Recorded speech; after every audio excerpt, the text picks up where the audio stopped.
tonight, you will discover a powerful secret, the ancient wisdom that Zen practitioners have used for millennia to calm the mind, now scientifically proven to soothe modern anxiety. Over the next 3 hours, we will traverse landscapes and time through 10 stories, allowing chaotic thoughts to fall like autumn leaves. Adjust your pillow, let your body be fully supported by the mattress, and feel the gentle embrace of gravity. Now breathe deeply with me as if a cool stream flows into your core. Exhale as all tension dissolves like mist, jasmine mixed with damp earth. It is early evening, the time when the sun dips low enough to turn the sky into a canvas of soft oranges and purples, and the first stars begin to prickle through like pinholes in a dark curtain. Before you stretches a stone pathway, its surface worn smooth by centuries of footsteps, monks in simple robes, travelers seeking wisdom, children chasing fireflies. On either side of this path, tall bamboo stalks rise like silent sentinels, their leaves whispering secrets to each other in the gentle breeze. You notice how the light shifts, how the setting sun casts long, slender shadows of the bamboo leaves across the stone. With each gust of wind, the shadows dance, now stretching thin, now clustering together, now sweeping across the steps like a painter's brushstrokes. They move without effort, without intention, simply responding to the air that stirs them. And as you watch, you become aware of a figure sitting on a wooden bench beneath one of the bamboo trees. His posture is relaxed, back straight but not rigid, hands resting gently on his knees. His eyes are half closed, as if he is watching the shadows without really seeing them, as if he is listening to the wind without really hearing it. This is Quan, a disciple of the great master Huining, who lived during the Tang dynasty. Quan has been sitting here for hours, ever since the midday meal, when Master Huining told him, "Go to the courtyard and watch the bamboo. When you understand what the shadows are teaching, return to me." At first, Quan thought this was a simple task. He had seen bamboo 1,000 times, had watched shadows move across the ground. What more was there to understand? But as the hours passed, as the sun moved and the shadows changed, he began to feel a restlessness in his chest. He wanted to understand, wanted to find the answer. But the more he searched for it, the more it slipped away. You can feel that restlessness in yourself now, can't you? That sense that there is something you should be doing, something you should be fixing, some problem you should be solving. It's like a small voice in the back of your mind, always chattering, always reminding you of all the things that are incomplete, all the things that could go wrong.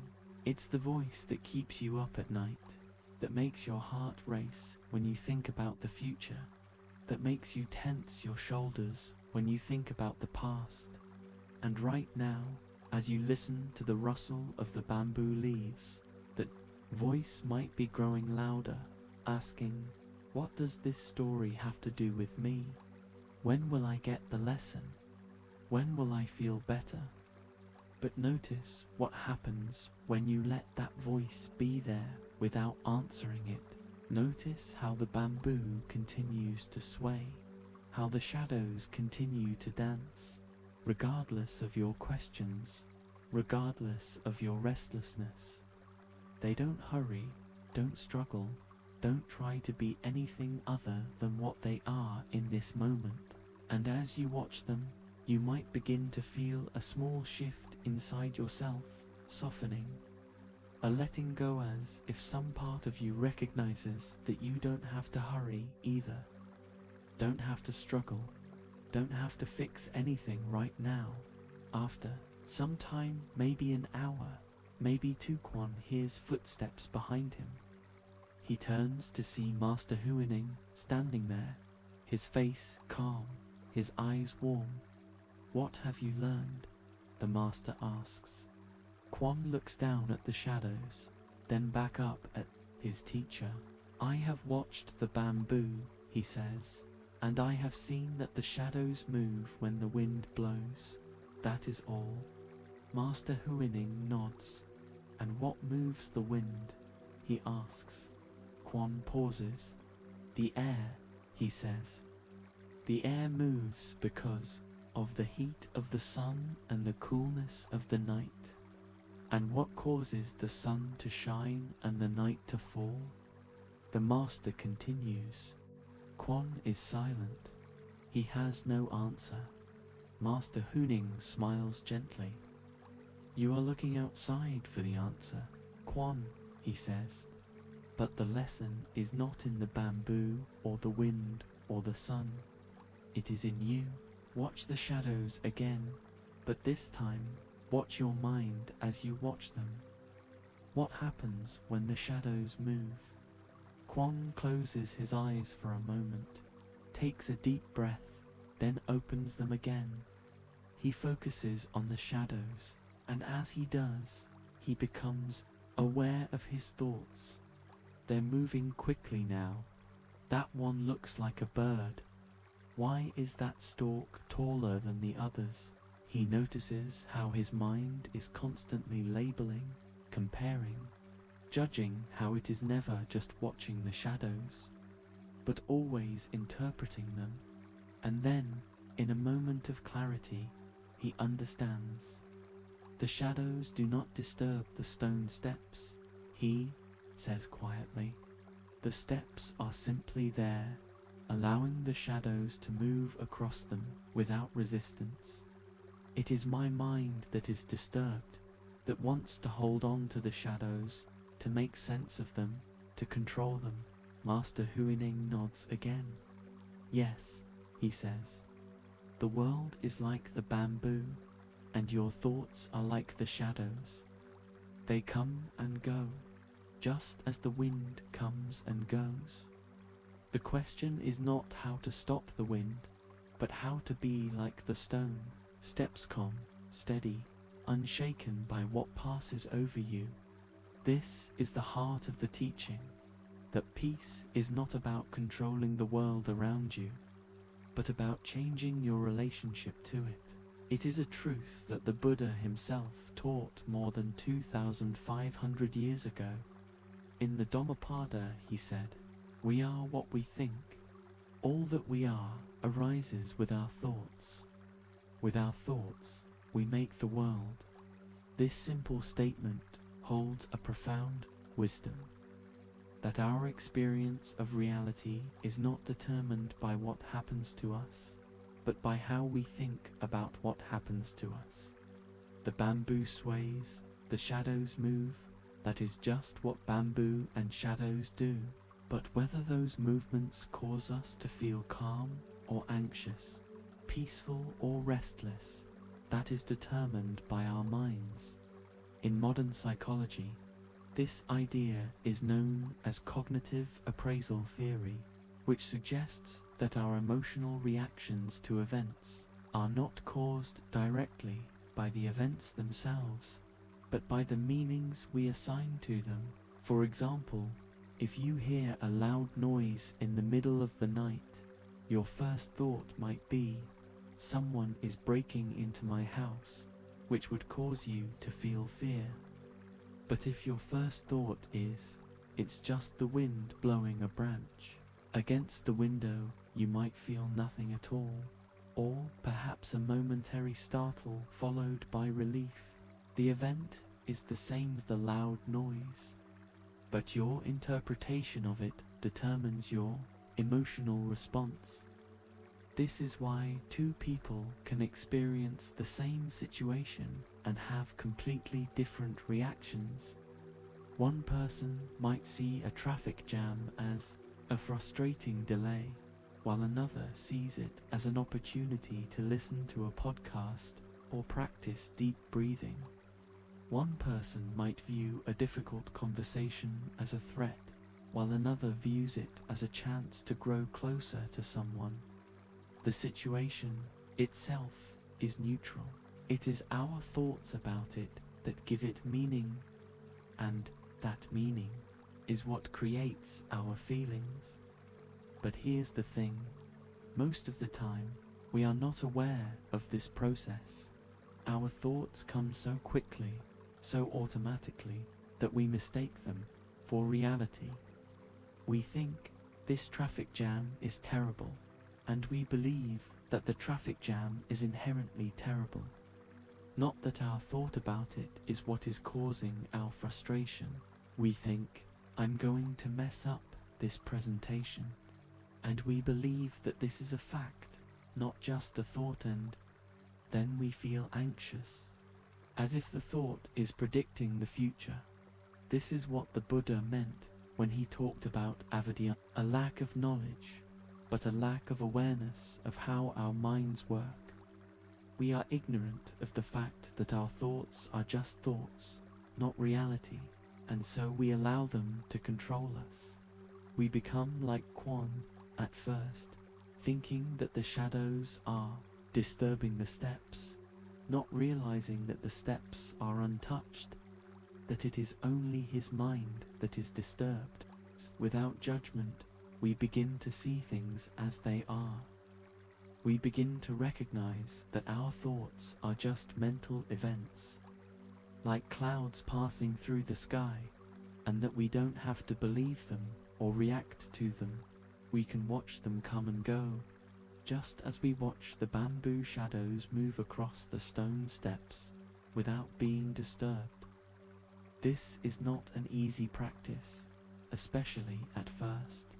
Our minds are so used to being in control, so used to reacting automatically, that it can feel strange to just be with our thoughts without acting on them. But like any skill, it gets easier with time. The more we practice mindfulness, the more we strengthen the part of our brain that allows us to observe our thoughts without getting caught up in them, a part known as the prefrontal cortex. At the same time, we weaken the part of our brain that reacts to threats and triggers the fight or flight response, the amygdala. This is why studies have shown that regular mindfulness practice can reduce anxiety, stress, and even symptoms of depression. So, what does this look like in practice? Let's try a simple exercise right now, one that you can use tonight as you prepare for sleep. First, take a deep breath in through your nose, counting to 4, and then exhale through your mouth, counting to 6. As you do this, feel your body becoming heavier, more relaxed, as if each breath is melting away a little more tension. Do this 3 times, allowing your breath to find its own natural rhythm after that. Now, bring your attention to your thoughts. Don't try to change them. Don't try to stop them. Just notice them as they arise. Imagine that you are sitting on the bank of a river, and your thoughts are leaves floating by on the water. You can watch them go by without reaching out to grab them, without following them downstream. Just sit and watch. If a thought comes up that makes you feel anxious or stressed to worry about tomorrow, a regret about yesterday's, simply notice that feeling in your body. Where do you feel it? In your chest, your stomach, your shoulders? Just acknowledge it. Say to yourself, I'm feeling anxious right now. And then return your attention to the river of thoughts, watching the next leaf float by. Remember the stone steps in the courtyard. They don't resist the shadows. Don't try to change them. Don't get upset because they move. They just are. allowing the shadows to come and go as they please. You can be like that too, allowing your thoughts and feelings to come and go, without resistance, without judgment, without being disturbed. As you continue to watch your thoughts, you might notice that they begin to slow down, that there are gaps between them, moments of silence, moments of stillness. These are the moments of peace we often search for, the moments when we are truly present, free from the past and the future. Cherish these moments, but don't cling to them, because, like the shadows, they will pass. And when they do, simply return to watching, without disappointment, without frustration. This practice is not about emptying your mind or never having negative thoughts. It's about learning to relate to your thoughts in a different way, one that is more peaceful, more balanced, more free. It's about realizing that you are not your thoughts, that you are the one who watches them, that you have the power to choose how you respond. As Quan sat in the courtyard, watching the bamboo shadows and his own thoughts, he felt a sense of peace he had never known before. He realized that the restlessness in his chest was not caused by the world around him, but by his own need to control it, to understand it, to make it fit his expectations. And when he let go of that need, when he allowed himself to just be with what was, the restlessness disappeared. This is the secret that Zen practitioners have known for centuries. Peace comes not from changing the world, but from changing our relationship to it. It comes from being like the stone steps, calm and steady, regardless of what passes over us. It comes from remembering that we are more than our thoughts, more than our feelings, more than our worries and fears. As we continue our journey tonight, carry this awareness with you. Notice when your mind is trying to grasp at the shadows, when it is resisting what is, when it is creating restlessness where there could be peace. And when you notice, take a deep breath and return to the present moment, to the sound of your breath, to the feeling of your body against the mattress, to the simple, beautiful fact of being alive. Before we move on to our next story, let's take a moment to practice this together. Close your eyes if you haven't already, and take a deep breath in and out. Notice any thoughts that are present right now. Maybe they're about the day that has passed, or the day to come. Maybe they're about this story, or about nothing in particular.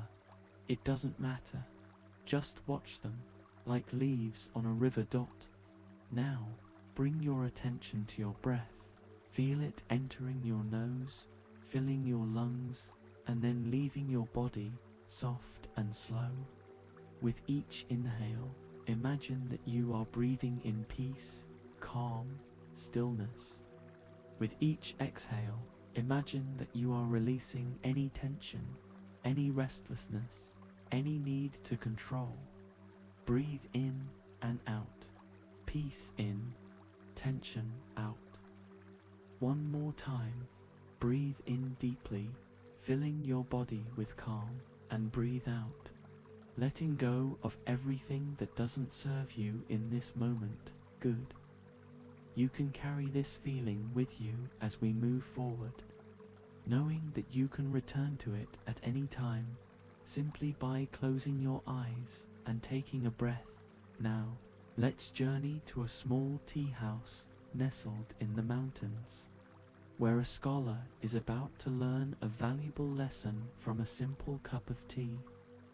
But before we go, remember, the bamboo still sways, the shadows still dance, and you are still here, calm and present, just as you are. As you walk, the air grows cooler, carrying the earthy aroma of pine needles and the faint, sweet scent of wildflowers that cling to the rocky edges. The sound of a small stream gurgling over stones accompanies you, its melody mixing with the rustle of your footsteps on the gravel path. Above, the sky has deepened to a rich indigo, and the stars now burn bright, like diamonds scattered across. Velvet dot. After some time, you round a bend and see it a small tea house. Its wooden walls glowing warmly in the light of lanterns hung outside. The roof is tiled with dark, curved tiles that have been weathered by years of rain and wind, giving them a soft, muted appearance.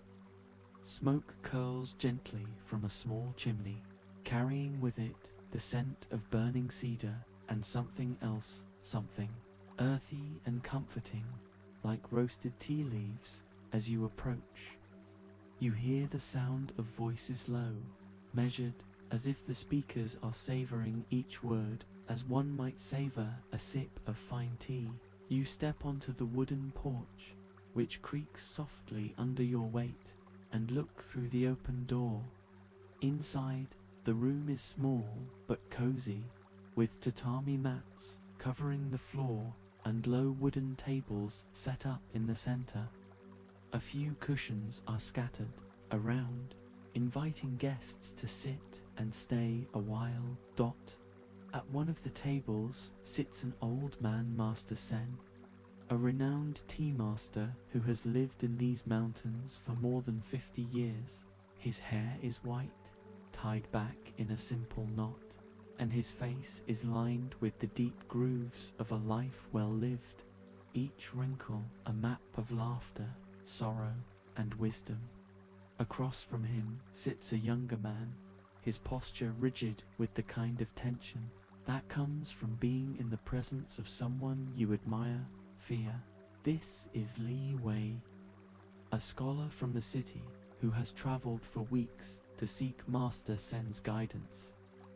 Li Wei has spent his life studying books, philosophy, poetry, science, believing that knowledge is the key to understanding the world. But lately, he has felt a restlessness, a sense that all his learning has not brought him the peace he seeks. He has heard stories of Master Zen, of the wisdom that can be found in a simple cup of tea, and so he has come here, hoping to fill his mind with one more piece of knowledge, one more secret that will finally make sense of things. You can feel Li Wei's tension in yourself, can't you? That sense that you need to know more, to understand more, to have all the answers before you can be at peace. It's the same voice that whispered to you in the bamboo courtyard, the one that wants to grasp at shadows and make sense of the wind. It's the voice that says, if I just read one more book, take one more course, meet one more expert, then I'll finally be ready. Then I'll finally be good enough. But as you watch Master Zen prepare the tea, you notice something curious. He moves slowly, deliberately, as if each action measuring the tea leaves, heating the water, pouring it into the small clay teapot is a meditation in itself. There is no hurry in his movements, no sense that he is trying to get somewhere or achieve something. He is simply present, fully engaged in the act of making tea, as if it is the most important thing in the world. Li Wei, however, is not present. His eyes dart around the room, taking in the scrolls on the walls, the tea utensils on the table, as if he is cataloguing information, storing it away for later. His fingers tap nervously on the edge of the table, and his breath is shallow, quick. He is so focused on what he might learn that he is missing what is right in front of him. Master Zen places a small cup in front of Li Wei, then picks up the teapot. The tea inside is a deep, rich green, the color of pine needles after rain. He begins to pour, and you watch as the tea fills the cup slowly, steadily until it is almost overflowing. Li Wei leans forward, his eyes widening. "Master," he says, "the cup is full. It can't hold any more tea." Master Zen stops pouring and looks up at Li Wei, his eyes calm and wise. "You are like this cup, young scholar," he says. "You come to me filled with your own ideas, your own knowledge, your own beliefs. How can I pour anything new into you if there is no room?" Li Wei is silent for a moment, his face flushed with embarrassment. "I came to learn from you," he says. "I want to understand the wisdom of tea, the secrets of peace." "Master," Zen smiles. "Then you must first empty your cup," he says. "Not just here, but in your mind. You must let go of what you think you know, of what you believe is true, of the answers you have already decided are correct. Only then can you make space for something new." This is a lesson that the Buddha taught again and again in different ways throughout his life in the Majjhima Nikaya. He tells a story of a man who comes to him with a mind full of opinions and arguments, asking to be taught the Dharma. The Buddha replies, "Suppose a man is hit by a poisoned arrow, and his friends and relatives bring a doctor to treat him. If he says, 'I won't let you remove this arrow until I know who shot it, what his name and family are, what kind of bow he used, and what kind of wood the arrow is made of,' he would die before getting those answers. In the same way, you are suffering, and instead of seeking relief, you are asking about things that don't matter. The point is simple.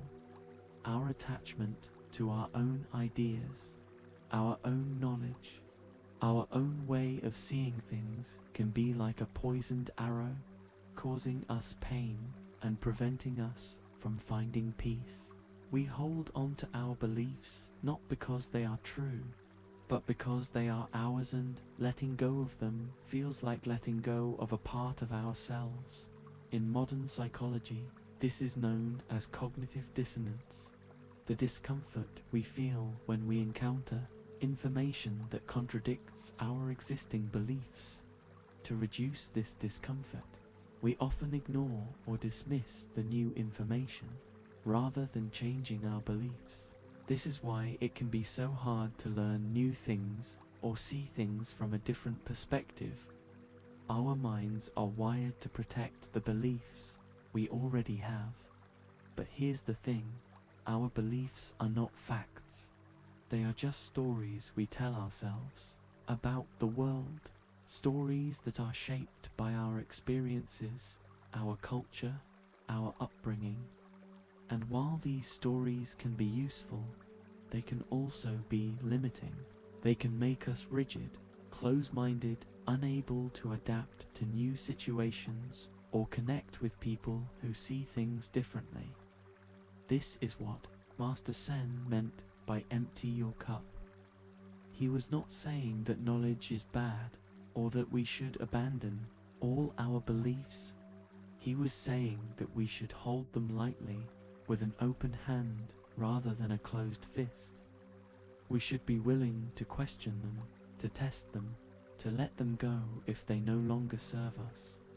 This is what Zen practitioners call Shoshin, the beginner's mind, a state of openness and curiosity, free from preconceptions, reduce stress and anxiety, because we are no longer attached to being right or knowing everything. It can improve creativity because we are more open to new ideas and possibilities.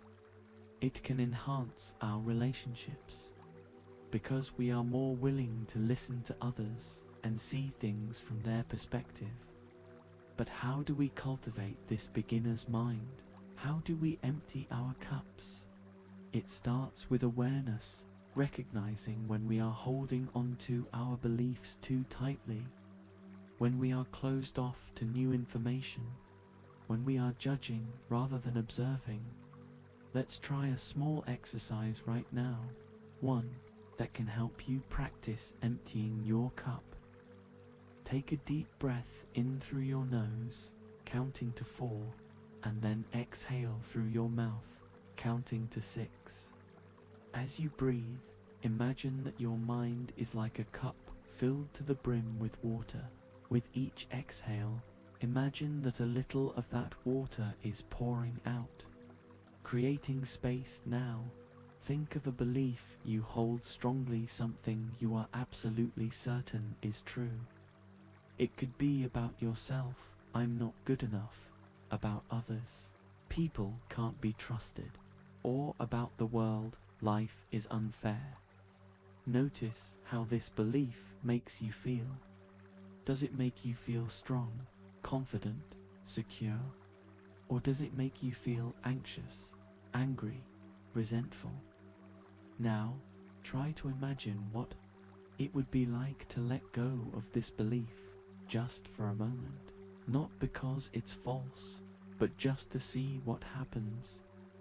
Imagine that you are holding it in your hand, and you open your fingers, letting it float away like a leaf on a stream. What do you feel now? Relief, fear, uncertainty? Notice that letting go of the belief doesn't mean the world falls apart. It just means you're free to see things in a new way, to explore new possibilities. It means your cup is no longer full, so there's room for something new to be poured in. This is the practice of shoshin, not knowing, not being certain, but being open to whatever comes next. It's the practice of approaching each moment as if it were the first time you've ever experienced it, with curiosity and wonder, free from the weight of your past experiences and expectations, as Master Zen and Li Wei sit together in the tea house. The scholar begins to understand. He realizes that his years of studying have filled his mind so completely that there is no room for the kind of wisdom that can't be found in books, the wisdom of presence, of stillness, of simply being. He takes a deep breath, and for the first time since he arrived, he stops trying to learn and starts trying to experience. He looks at the cup of tea in front of him, really looks at it the way the light catches the surface, the steam curling upward, the deep green color. He picks it up, feels the warmth in his hands, smells the rich, earthy aroma. He takes a small sip, letting the flavor linger on his tongue, bitter at first, then sweet, then something else, something he can't quite name but feels deep in his chest. And in that moment, Li Wei's cup is empty, not because he has forgotten everything he knows, but because he has let go of the need to know, the need to understand, the need to be in control.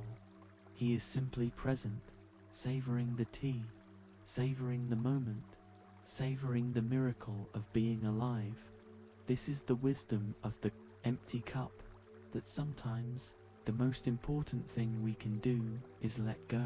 Let go of our ideas, our expectations, our need to be right. Let go of the past, the future, and all the stories we tell ourselves about them. Let go and just be. As we sit here together in this moment, perhaps you can practice emptying your cup too. Let go of whatever thoughts are swirling in your mind, the to-do lists, the worries, the regrets.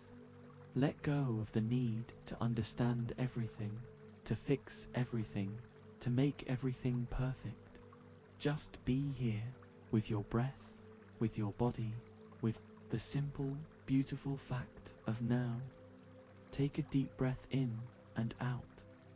With each inhale, imagine that you are breathing in space, openness, possibility. With each exhale, imagine that you are releasing any tightness, any clinging, any need to control. Breathe in and out. Space, intention, out. Notice how this feels.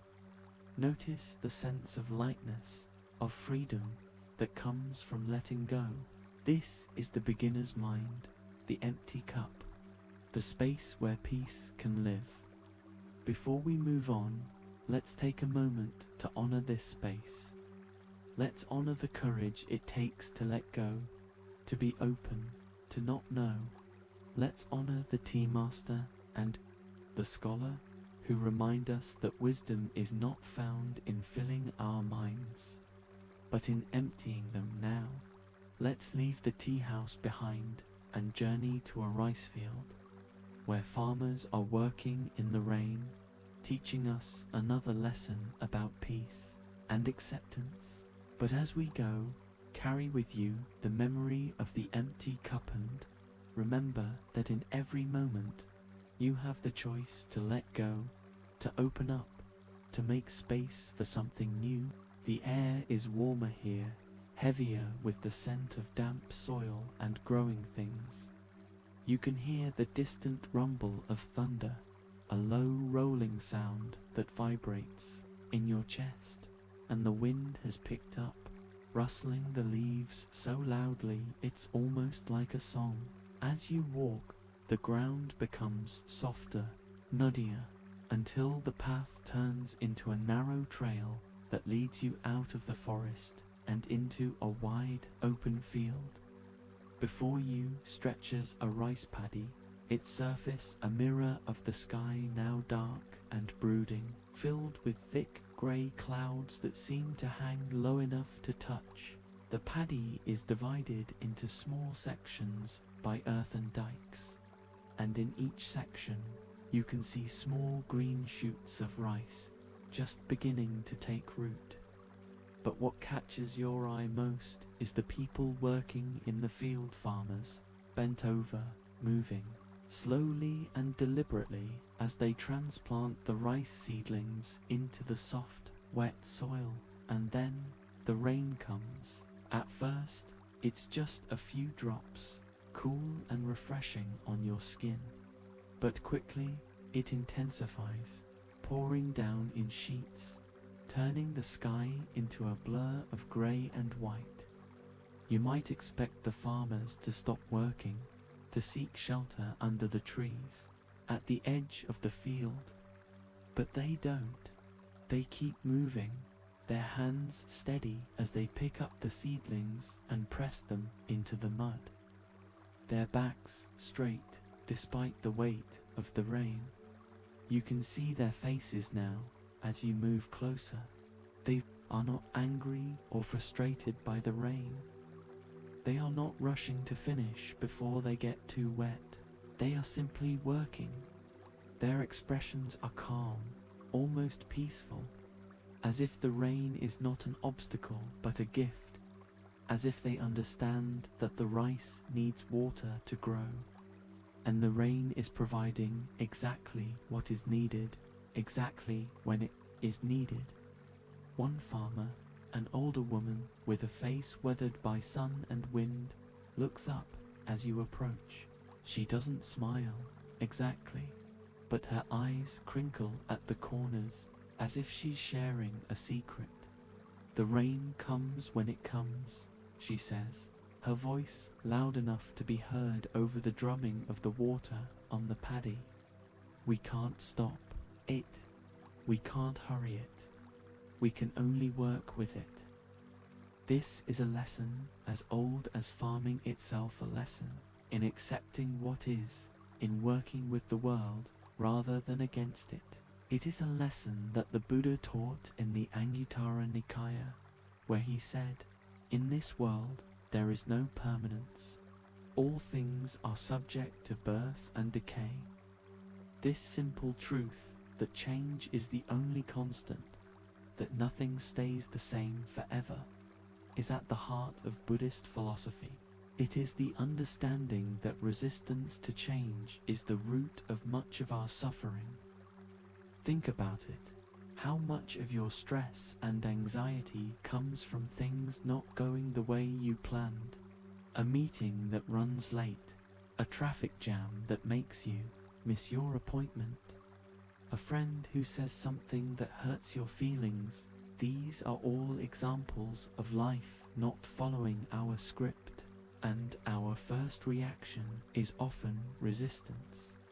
This shouldn't be happening. Why is this happening to me? This is unfair. But what if we reacted like the farmers in the rain? What if we accepted that things don't always go as planned, and instead of fighting against it, we worked with it? This is not about giving up or being passive. It's about recognizing that some things are outside of our control and focusing our energy on what we can control, our own thoughts, feelings, and actions. In modern psychology, this is known as the locus of control theory. People with an internal locus of control believe that they are in control of their own lives, while people with an external locus of control believe that their lives are controlled by external factors like luck, fate, or other people. Research has shown that people with an internal locus of control tend to be less stressed and more resilient because they focus on what they can do to improve their situation rather than dwelling on what they can't control. An external locus of control. It means we're realistic. It means we understand that there are many things in life we can't change: the weather, the past, other people's actions, and that fighting against them is a waste of energy. Instead, we focus on what we can change, how we respond to these things, how we choose to think about them, how we move forward. This is what the farmers in the rain are doing. They can't control the rain, but they can control how they respond to it. They can choose to get angry and stop working, or they can choose to accept the rain and keep working. And because they choose to accept it, they're able to accomplish their task despite the difficult conditions. So how do we learn to accept what is, like the farmers in the rain? It starts with mindfulness, being aware of our thoughts and feelings without judgment, and recognizing when we're resisting something we can't change. It means asking ourselves, is this something I can control? If the answer is no, we practice accepting it. If the answer is yes, we take action. Let's try a small exercise right now to practice this. Take a deep breath in through your nose, counting to 4, and then exhale through your mouth, counting to 6. As you breathe, bring to mind something in your life that is causing you stress, a situation that isn't going the way you want, a problem you can't seem to solve now. Ask yourself, is this something I can control? Be honest with yourself. If it's something you can control, like a task you need to finish or a conversation you need to have, then focus on what you can do to change it. Make a plan, even a small one, and take one step toward implementing it. If it's something you can't control, like the past, other people's actions, or the weather, then practice accepting it. This doesn't mean you have to like it or agree with it. It just means you stop fighting against it. You stop thinking, this shouldn't be happening, and start thinking, this is happening, and I need to find a way to work with it. As you practice this, you might notice a sense of relief. That's because you're no longer expending energy fighting against something you can't change. Instead, you're using that energy to focus on what you can do, which can be empowering and motivating. The farmers in the rain know this. They know that fighting against the rain only makes them tired and frustrated, and doesn't change the fact that it's raining. So they accept the rain, and in doing so, they're able to keep working, to keep moving forward. They understand that life is full of unexpected challenges, rainstorms, droughts, pests, and that the only way to deal with them is to accept them and adapt. This is what the Buddha meant when he talked about impermanence. He taught that everything is constantly changing, and that our attachment to permanence is what causes us suffering. We want things to stay the same, the people we love to never leave us, the good times to never end, the bad times to never come. But life doesn't work that way. Everything is born, grows, decays, and dies. Everything is in flux. But here's the good news.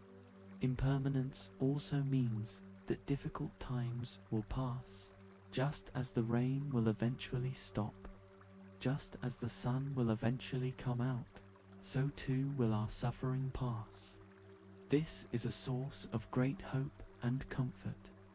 It means that no matter how bad things seem right now, they won't stay that way forever. The farmers in the rain understand this too. They know that the rain won't last forever, and that when it stops, the sun will come out and the rice will grow. They trust in the natural cycles of life, in the ebb and flow of good and bad times. And because they trust, they're able to stay calm, even in the middle of a storm. As you stand in the field, watching the farmers work, you might begin to feel this trust in yourself. You might begin to let go of your resistance to what is, and instead embrace it.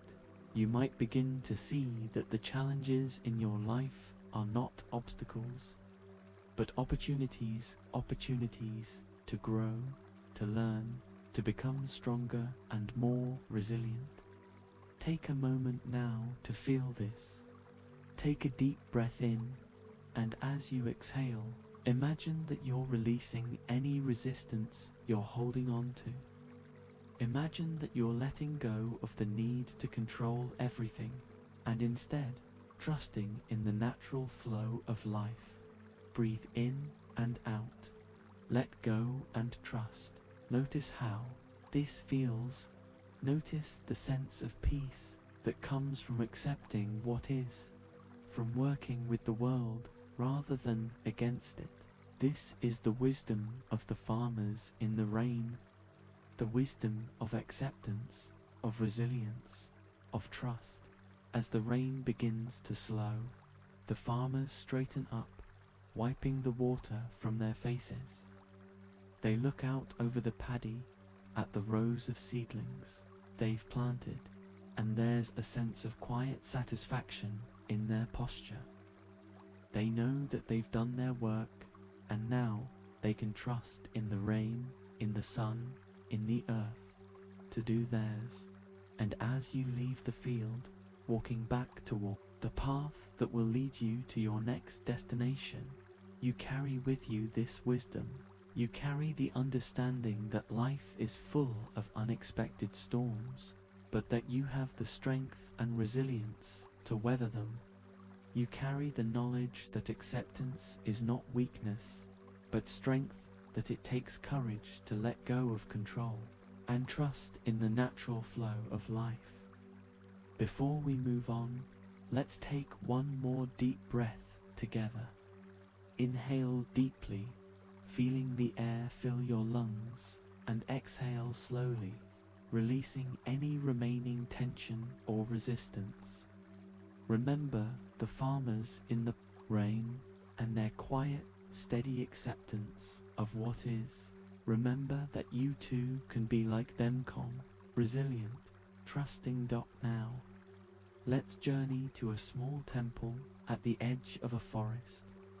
where a Zen master is about to teach a lesson about the nature of the mind, using a simple bronze mirror. But as we go, carry with you the memory of the rain and the farmers who worked in it with such grace. Remember that acceptance is a practice, and that every moment is an opportunity to practice it, like wooden wind chimes in the gentle breeze. The rain has left everything glistening: the leaves, the rocks, the soil land. The air smells of wet earth and fresh growth.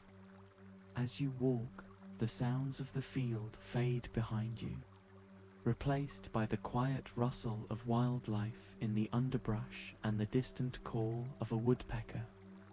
After about 10 minutes, the bamboo thins, and you catch sight of Ita, small temple, its wooden gates slightly ajar, nestled at the foot of a forested hillside. The temple is old, its walls weathered to a soft grey, but well cared for, with a neatly trimmed garden of moss and stone lanterns leading up to the entrance. Above the gate, a wooden sign hangs, carved with characters that read "Temple of Quiet." Mind you, push the gate open and it creaks on its hinges, a sound that seems to echo through the stillness. Inside, the temple grounds are simple but serene: a small courtyard with a stone fountain in the center, its water trickling into a basin below. To your left, a group of monks in grey robes are sitting on wooden benches, their backs straight, their eyes closed, engaged in silent meditation. To your right, under the shade of a large pine tree, an older monk is kneeling on a mat, polishing a bronze mirror. You approach quietly, not wanting to disturb him. He is an elderly man, his face lined with deep wrinkles that tell of a lifetime of mindfulness and reflection. His hands move slowly, methodically, as he wipes the surface of the mirror with a soft cloth, then pauses to inspect it, then wipes again. The mirror is large, about the size of a dinner plate, and its surface is dark, almost black. But as he polishes it, you can see flashes of light reflections of the sky, the trees, the temple buildings. "What are you doing?" you ask, your voice barely above a whisper. The monk looks up, his eyes calm and clear, as if he has been expecting you. "I am cleaning this mirror," he says, his voice gentle but firm. "It has become dusty over time, and now it cannot reflect the world clearly." You look at the mirror, it seems clean to you, but as he holds it up to the light, you see what he means: tiny specks of dust, fingerprints, smudges that you hadn't noticed before. "But why does it matter?" you ask. "It's just a mirror." The monk smiles, a small, knowing smile. "This mirror is like the mind," he says. "At birth, it is clear, pure, able to reflect the world as it is. But over time, it becomes covered with dust, with thoughts, with emotions, with judgments, with attachments. And when that happens, it can no longer reflect the world clearly. It reflects only its own dust." This is a teaching that lies at the heart of Zen Buddhism, the idea that our true nature is pure, clear, and undisturbed, but that we cover it up with the dust of our minds. The Buddha taught this in the Lankavittara Sutra, where he said, "All beings have the Buddha nature, but it is covered by adventitious defilements. When those defilements are removed, the Buddha nature appears." In other words, we are all born with a clear, peaceful mind, the Buddha nature. But as we go through life, we accumulate thoughts, emotions, and beliefs that cloud this natural clarity. These are the defilements the Buddha spoke of: anger, greed, jealousy, fear, attachment, and they prevent us from seeing ourselves and the world as we truly are. In modern psychology, this dust can be thought of as our negative thought patterns, our cognitive biases, and our emotional wounds. These are the mental habits that cause us to see the world through a lens of fear, judgment, and scarcity, rather than through a lens of peace, acceptance, and abundance. For example, if we have a history of being criticized, we might develop a negative thought pattern that tells us we're not good enough. This pattern acts like a smudge on our mirror, causing us to see ourselves as inadequate, even when there's no evidence to support this belief. Similarly, if we've been hurt in a relationship, we might develop a pattern of distrust, causing us to see others as threats, even when they're kind and caring.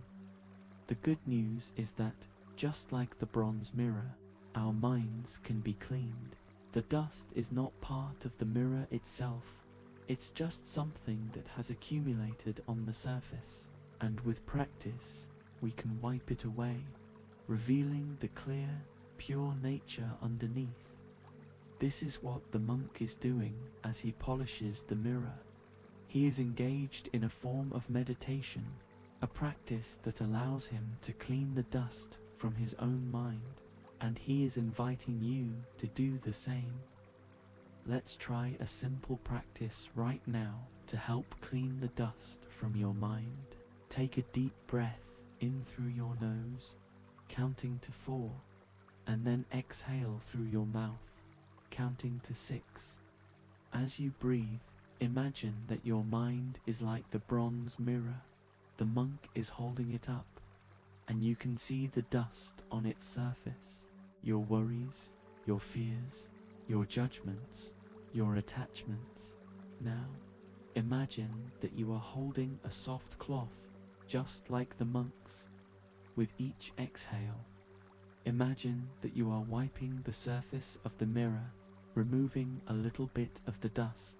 You don't have to clean it all at once. Just do what you can, one breath at a time. As you do this, notice any thoughts or emotions that arise. Maybe you feel resistance. This is silly, it's not working, my mind is too dirty to clean. That's okay. Those thoughts are just more dust. Acknowledge them, then gently return to the image of wiping the mirror. Remember, the monk is not trying to make the mirror perfect. He's just trying to clean it, one wipe at a time. Similarly, we're not trying to make our minds perfect. We're just trying to clean them, one breath at a time. This practice is similar to what psychologists call cognitive restructuring, the process of identifying and challenging negative thought patterns. By becoming aware of our dust, we can begin to see it for what it is: just thoughts, not facts, and we can choose to let it go. Research has shown that practices like this can have a profound impact on our mental health. They can reduce symptoms of anxiety and depression, improve our self-esteem, and help us develop a more positive outlook on life. In short, they can help us see ourselves and the world more clearly. As the monk continues to polish the mirror, he says, "You see, the mirror does not need to be changed. It only needs to be cleaned. In the same way, your mind does not need to be fixed. It only needs to be cleared." This is an important point. We often think that we need to change ourselves, become better, smarter, more successful in order to be happy. But the truth is, we are already perfect, just as we are. We just need to clean away the dust that is covering up our natural perfection. The monk holds up the mirror, and now you can see that it is perfectly clean. its surface reflecting the world around it with crystal clarity, the blue of the sky, the green of the trees, the red of the temple gates. This is your true nature, he says. Clear, bright, able to reflect the world as it is, without distortion. You look into the mirror, and for a moment, you don't see your usual reflection, your flaws, your insecurities, your past mistakes. You see only the clear, pure essence of who you are, unclouded by the dust of your mind. And in that moment, you feel a sense of peace, a sense of homecoming that you haven't felt in a long time. This is the promise of Zen practice, that we can always return to this clear, peaceful state, no matter how much dust has accumulated. It's not about becoming someone new, it's about remembering who we already are. As you stand there, watching the monk put away the mirror and the cloth, you realize that cleaning the mind is not a one-time task. It's a practice, something we need to do every day. Just like brushing our teeth or washing our hands, the dust will keep accumulating. But as long as we're willing to pick up the cloth and wipe it away, we can always return to that state of clarity and peace. Take a moment now to feel this truth. Take a deep breath in, and as you exhale, imagine that you're wiping away one more layer of dust from your mind. Imagine that you're seeing yourself and the world just a little more clearly, just a little more truthfully. Breathe in and out, cleanse and clear. Notice how this feels. Notice the lightness, the freedom that comes from letting go of the dust. This is your true nature, the clear, bright mirror that is always there, underneath it all. As you leave the temple, the monk bows to you, and you bow back. You know that you will carry this lesson with you, the lesson that your mind is like a mirror, that it only needs to be cleaned, not changed, and that the practice of cleaning it is available to you in every moment. Before we move on to our next story, let's take one more deep breath together. Inhale deeply, feeling the air fill your lungs with clarity, and exhale slowly, releasing any remaining dust from your mind. Remember the bronze mirror and the monk who cleaned it with such care. Remember that you too can clean your mind, one breath at a time. Now, let's journey to a rocky cliffside, where a hermit has spent years cultivating a garden in the most unlikely of places. There, we will learn a lesson about finding peace in the midst of difficulty, about growing even when the conditions seem impossible. But as we go, carry with you the memory of the mirror and the truth that your true nature is always clear, always bright, always there. The forested hillside, the air grows thinner here, cooler, with a sharpness that makes your lungs feel clean as you breathe. The trees thin out as you ascend, giving way to rocky outcroppings and patches of hardy grass that cling tenaciously to the soil. Below you, the valley stretches out like a green blanket, dotted with the tiny figures of farmers still working in the fields. And in the distance, you can see the glint of sunlight on water, a river or a lake, shimmering like a strand of silver. After about half an hour of climbing, the path levels out onto a narrow ledge that runs along the face of a steep cliff. The drop below is dizzying, but the view is breathtaking. The entire valley laid out before you. The sky a deep, vivid blue, with a few fluffy white clouds drifting lazily by. And there, at the far end of the ledge, you see something unexpected, a small garden tucked into a sheltered corner where the rock face curves inward, creating a tiny pocket of soil and protection. In that garden, a man is kneeling, his hands in the dirt. He is a hermit, you realize, with long, unkempt hair and a beard streaked with grey, but his eyes are bright and clear, full of a quiet joy. What surprises you most, though, is not the man, but what he is tending to: flowers. Dozens of them, in every colour of the rainbow, growing out of what seems to be little more than cracks in the rock. There are red poppies, their petals like crumpled silk, yellow daisies, their centres golden suns, purple lavender, their scent sweet and calming even from a distance. You approach slowly, not wanting to startle him. He looks up as you draw near and smiles a warm, open smile that makes you feel instantly welcome. "Hello," he says, his voice rough from disuse but kind. "I see you found my little piece of heaven. It's beautiful," you say, and it's true. "But how did you get flowers to grow here? There's almost no soil, and it must be so windy and cold." The hermit chuckles, a low, rumbling sound. "Ah, yes," he says, "the rocks are hard, the wind is fierce, and the soil is scarce. But flowers are resilient creatures. They don't need perfect conditions to grow, they just need a little care, a little patience, and a little belief that they can thrive." He reaches out and gently touches a small pink flower that is growing directly out of a crack in the rock, its roots visible, clinging to the stone. "This one took 3 years to bloom," he says.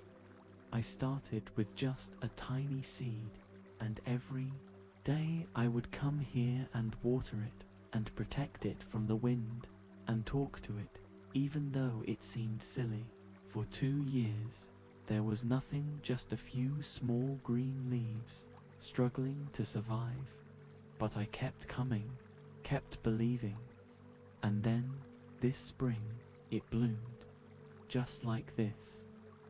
This is a lesson in resilience, in perseverance, in finding beauty and life even in the most unlikely places.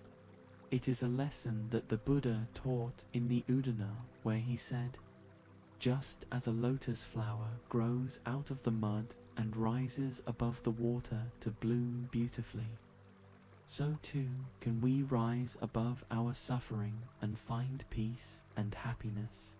The lotus flower is a powerful symbol in Buddhism, representing the idea that we can grow and thrive even in difficult circumstances. Like the lotus, we may be rooted in suffering and pain, in loss, in fear, but we have the potential to rise above it, to bloom despite it. In modern neuroscience, this idea is supported by the concept of neuroplasticity, the brain's ability to change and adapt in response to experience.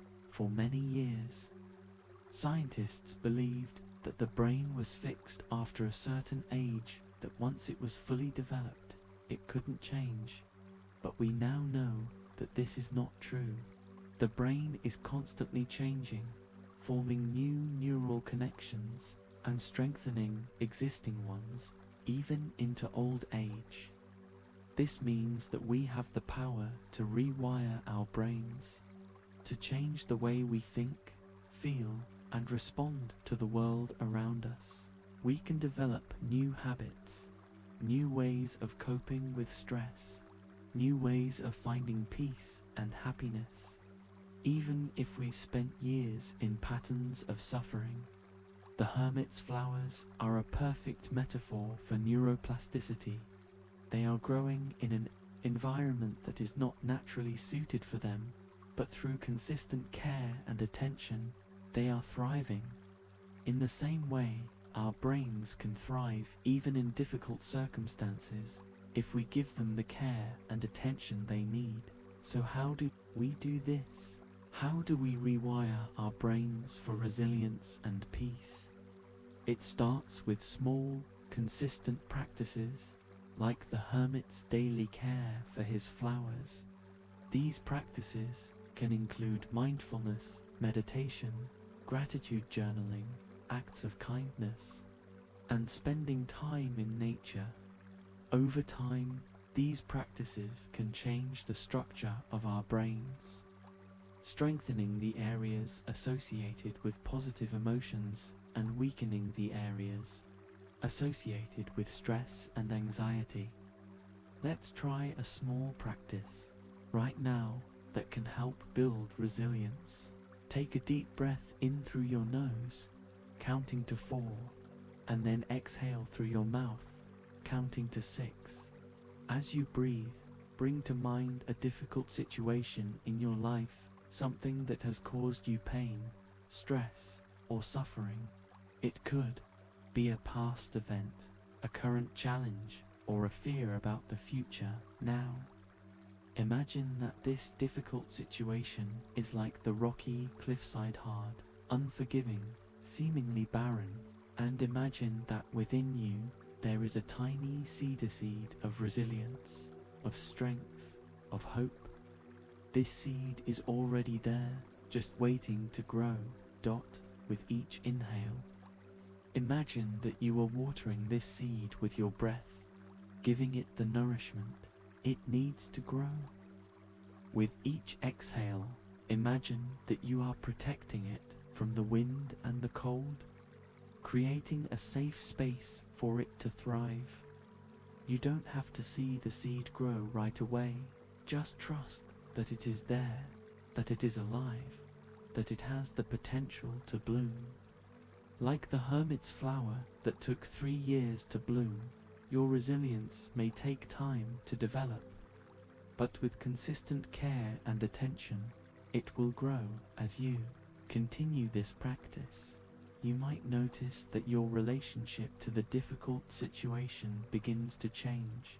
It may still be hard, still be challenging, but it no longer feels like an insurmountable obstacle.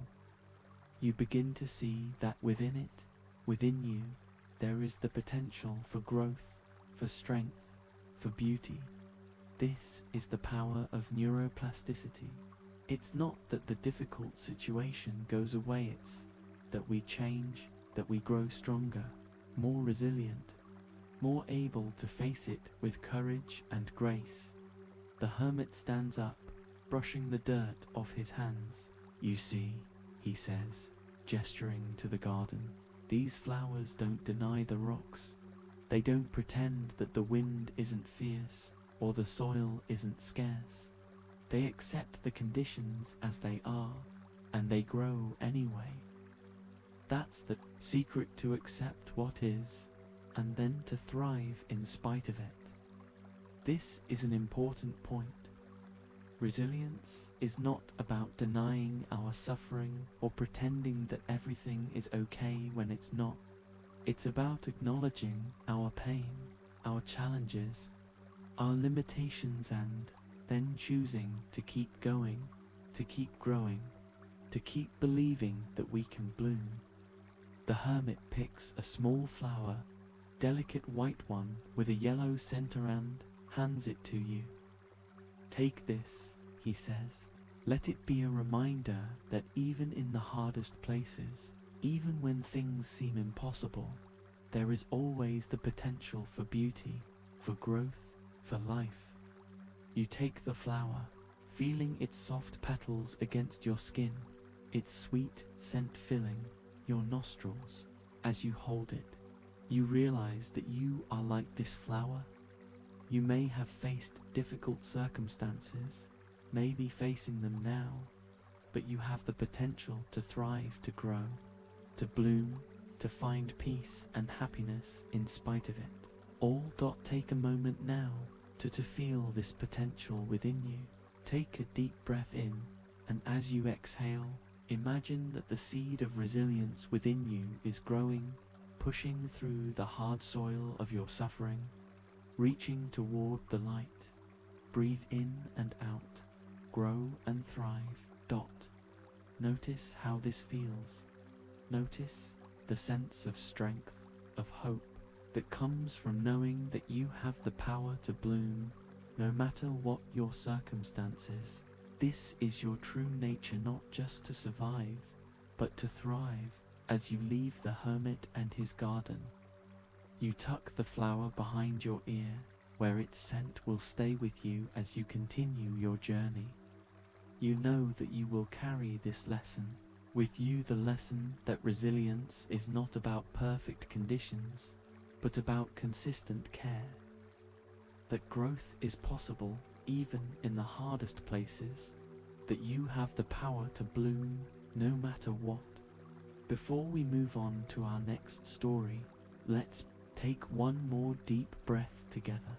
Inhale deeply, feeling the air fill your lungs with strength, and exhale slowly, releasing any doubt or fear that you can't grow and thrive. Remember the flowers on the rock and the hermit who tended to them with such patience and care. Remember that you too can thrive no matter what your circumstances. Now, let's journey to an ancient temple at the top of the mountain, where the sound of a bell echoes through the valleys at dawn and dusk. There we will learn a lesson about the power of silence, about being present in the moment, about the peace that comes when we stop chasing the past or worrying about the future. But as we go, carry with you the memory of the flowers on the rock and the truth that you have the power to bloom no matter what. The air is thin now, crisp and invigorating, and with each step you feel your legs growing heavier, your breath coming faster, but you persist. Drawn onward by the promise of what lies ahead, the ancient temple at the top of the mountain, whose bell you can now hear faintly, tolling once every few minutes, its deep, resonant tone echoing through the valleys below. As you round a final bend, the temple comes into view, and it takes your breath away, not because of its size or grandeur, but because of its simplicity. It is a small structure, built from rough-hewn stones and dark, weathered wood, with a single pagoda that rises toward the sky, its tip pointing like a finger toward the clouds. Surrounding it are a few smaller buildings, what look like sleeping quarters and a kitchen, and a small garden filled with medicinal herbs and flowering plants. But what captures your attention most is the bell tower, a tall, slender structure made of wood, standing apart from the main temple. Inside the tower, hanging from a thick wooden beam, is a large bronze bell, its surface etched with intricate patterns and characters that glow in the sunlight. A monk in a simple grey robe stands beside it, holding a long wooden striker in his hand, waiting for the right moment to ring it again. You approach the tower just as the monk raises the striker and brings it gently against the bell. The sound is deep and resonant, filling the air with a rich, vibrating tone that seems to penetrate your very bones. It echoes out across the mountain, growing fainter and fainter as it travels, until finally it fades away, leaving behind a profound silence that feels alive, charged with energy, as if the sound of the bell is still lingering in the air just beyond the reach of your ears. The monk turns to you and smiles. "Do you hear it?" he asks. "Hear what?" you reply. "The bell, it's already gone." The monk shakes his head. "No," he says, "not the bell. The silence. Most people wait for the bell to ring, but the real lesson is in what comes after, in the silence that follows the sound. That is where peace lives, in the space between the notes, in the pause between the breaths, in the moment that is just now. This is a lesson in the power of presence, in the beauty of the present moment. It is a lesson that the Buddha taught in the Satipatthana Sutta, where he said, mindfulness of breathing, when developed and cultivated, is of great fruit and great benefit. It brings one to the deathless, to Nibbana. The Buddha understood that the present moment is the only moment we ever truly have. The past is gone, the future is not yet here, and all we have is now. But most of the time, we are not present in this moment. We are caught up in thoughts of the past, regrets, memories, what if sore in worries about the future, anxieties, plans, fears. We are like someone who is so busy waiting for the next bell to ring that we miss the silence in between. In modern neuroscience, this tendency to be caught up in thoughts of the past and future is associated with what is known as the default mode network of brain regions that is active when we are not focused on the external world.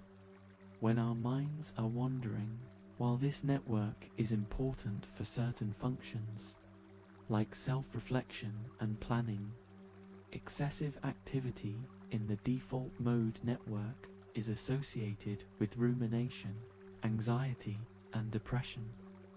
The good news is that we can train our brains to be more present, to reduce activity in the default mode network, and to increase activity in the regions associated with focus and attention. This is what mindfulness meditation does. It helps us to become aware of our thoughts without getting caught up in them, to return to the present moment again and again. The monk gestures for you to sit down beside him on a small wooden bench. Let's try something, he says. Close your eyes and take a deep breath in through your nose. Then exhale slowly through your mouth.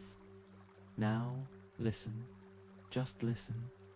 Notice the sounds around you, the wind in the trees, the birds singing, the distant rustle of movement, but don't get caught up in them. Just let them come and go, like waves on the shore. You do as he says, closing your eyes and tuning into the sounds around you. You hear the wind sighing through the pine trees. You hear a bird, its song, clear and sweet.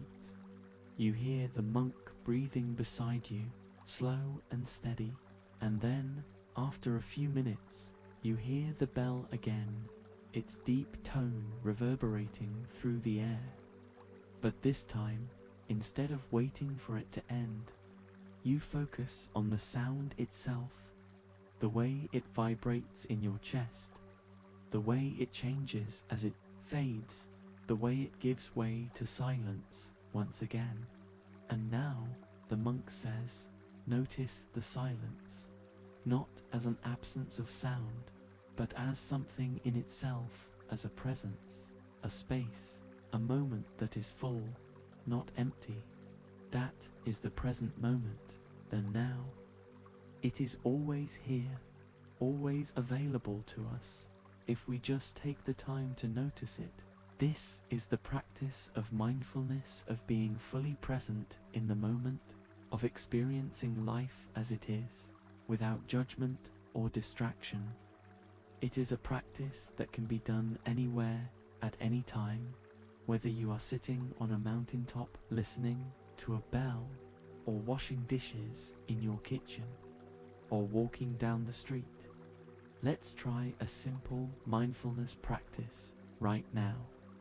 One that you can use to bring yourself back to the present moment. Whenever you notice your mind wandering, take a deep breath in through your nose, counting to 4, and then exhale through your mouth, counting to 6. As you breathe, bring your attention to your 5 senses, what you see, hear, feel, smell, and taste in this moment. Notice what you see, the colors, the shapes, the light. Notice what you hear, the sounds around you, near and far. Notice what you feel, the sensation of your body against the chair or bed, the temperature of the air on your skin, the rhythm of your breath. Notice what you smell, any sense in the air, pleasant or unpleasant. Notice what you taste, any lingering flavors in your mouth. If your mind wanders, if you find yourself thinking about the past or future, gently bring your attention back to your senses, back to the present moment. There's no need to judge yourself for wandering, that's just what minds do. The practice is in returning again and again to the now. As you continue this practice, you might notice that the present moment feels more alive, more vivid than you usually experience it. You might notice details you've never noticed before, the way the light catches a leaf, the sound of your breath, the feeling of your heart beating in your chest. You might feel a sense of peace, a sense of groundedness that comes from being fully here, fully now. The monk stands up and walks back to the bell. The bell rings, he says, and then it falls silent. That is the nature of things, sound and silence, movement and stillness, coming and going. But the space in which they occur, the present moment, remains. It is the constant, the unchanging, the foundation upon which everything else rests. This is the deepest lesson of mindfulness, that the present moment is not just a moment in time, but a state of being, a way of relating to the world that is free from the burden of the past and the anxiety of the future.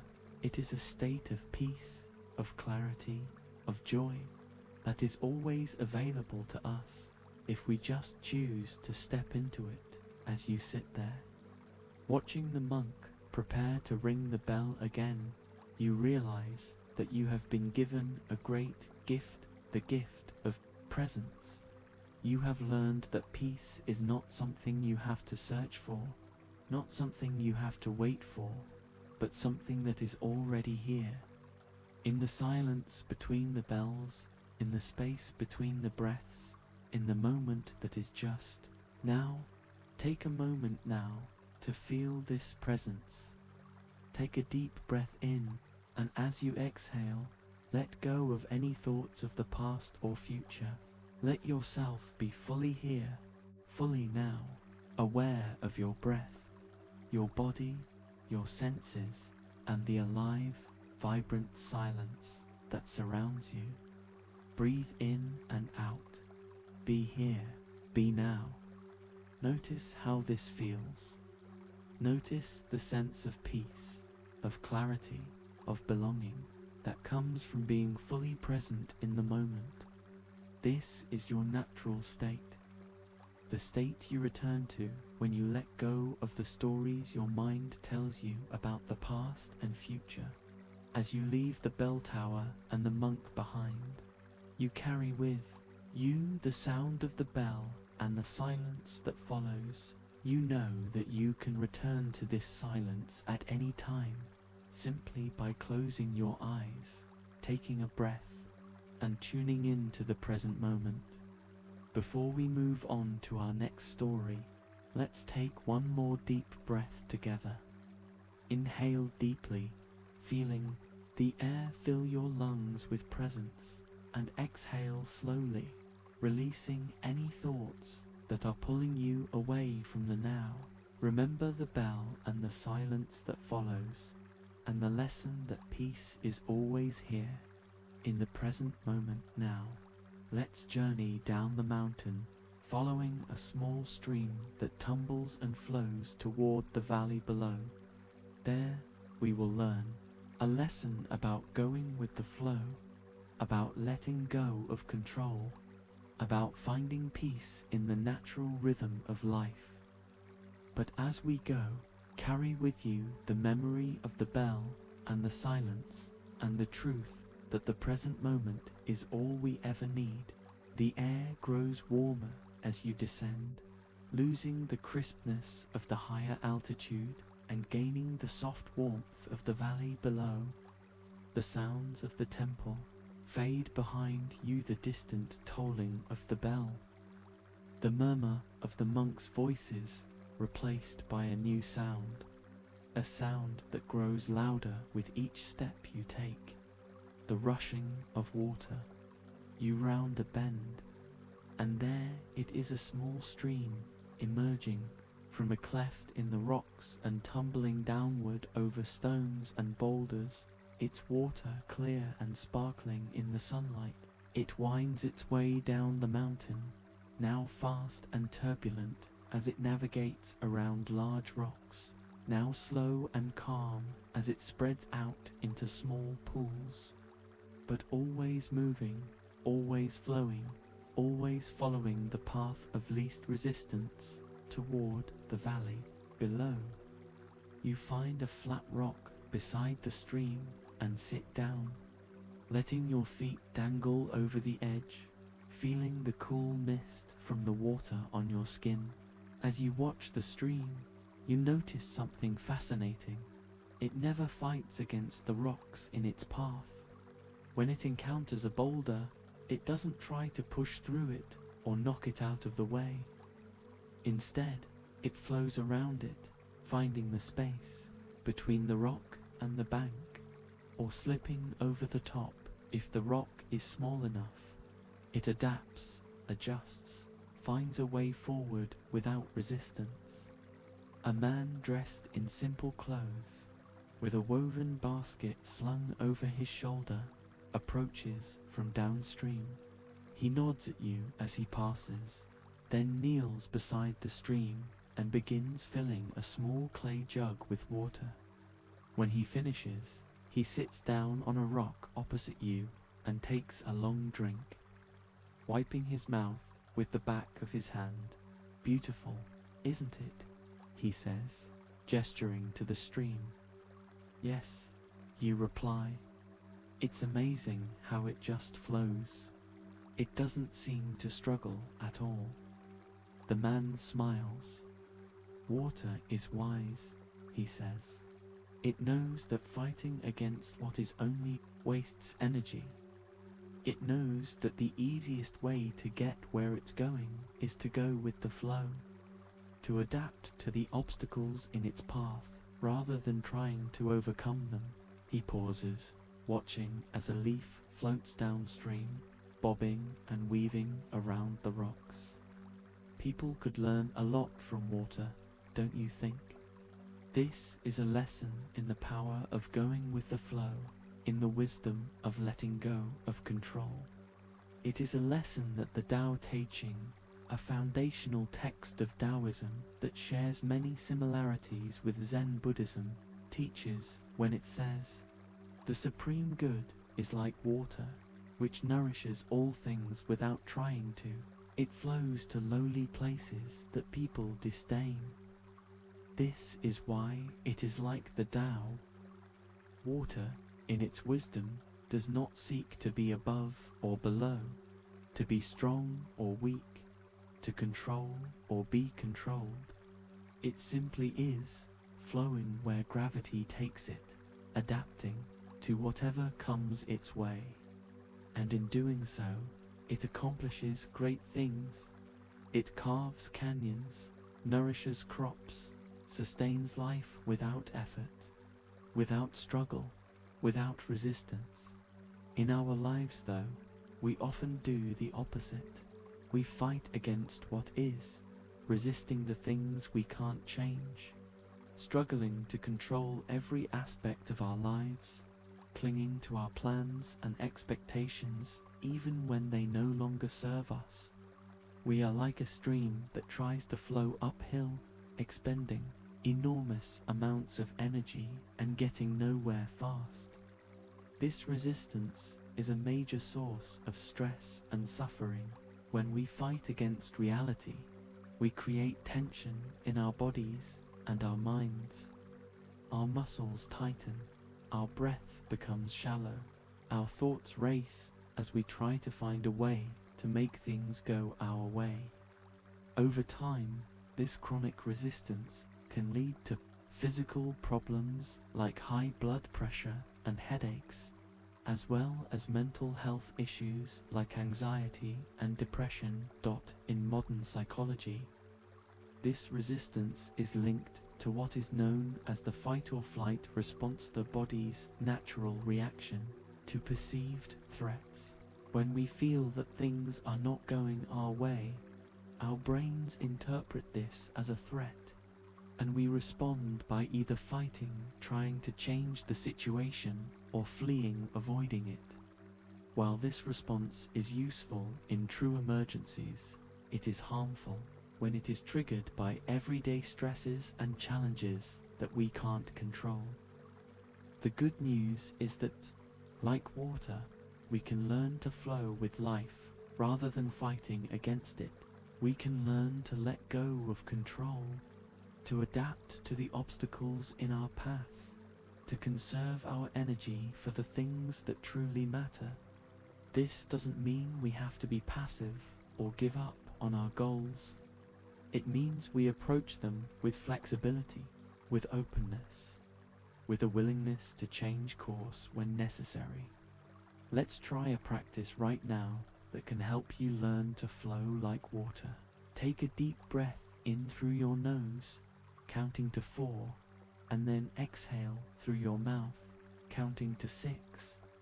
As you breathe, bring to mind a situation in your life that is causing you stress or frustration, a situation where you feel like you're fighting against the current, struggling to make things go your way. Now, imagine that this situation is like a large rock in the stream of your life. Instead of trying to push against it or knock it out of the way, imagine that you are water flowing around it. Visualize yourself finding the space around the rock, adapting to its presence, continuing to move forward without resistance. Notice how this feels in your body. Do you feel a sense of relief as you let go of the struggle? Do you feel a sense of lightness as you stop expending energy on things you can't control? This is the feeling of flowing with life, of going with the current rather than against it. As you continue to visualize this, ask yourself, what can I do right now to adapt to this situation? What small step can I take to move forward, even if things aren't going my way? It might be something as simple as accepting that things are different from what you planned, or choosing to focus on what you can control rather than what you can't. This practice is about finding balance between action and acceptance, knowing when to act and when to let go, when to fight and when to flow. It's about recognizing that sometimes the most powerful thing we can do is stop struggling and trust that, like water, we will find our way forward. The man beside the stream stands up, slings his basket over his shoulder, and smiles at you. Remember, he says, the stream doesn't reach the valley by force. It reaches it by yielding, by adapting, by trusting the path that is laid out before it. You can do the same. With that, he turns and continues downstream, his steps light and steady, as if he himself is flowing with the current of life. You sit there for a while longer, watching the stream, feeling its wisdom seep into your bones. You realize that so much of your stress comes not from the challenges themselves, but from your resistance to them. You realize that you have been trying to control the uncontrollable, to force life to fit your plans, to swim against the current. instead of going with the flow. But now you feel a shift. You feel a willingness to let go, to adapt, to trust.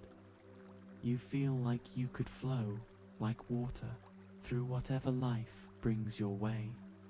Take a moment now to feel this shift. Take a deep breath in, and as you exhale, imagine that you are releasing any resistance, any struggle, any need to control. Imagine that you are becoming like water, flexible, adaptable, flowing.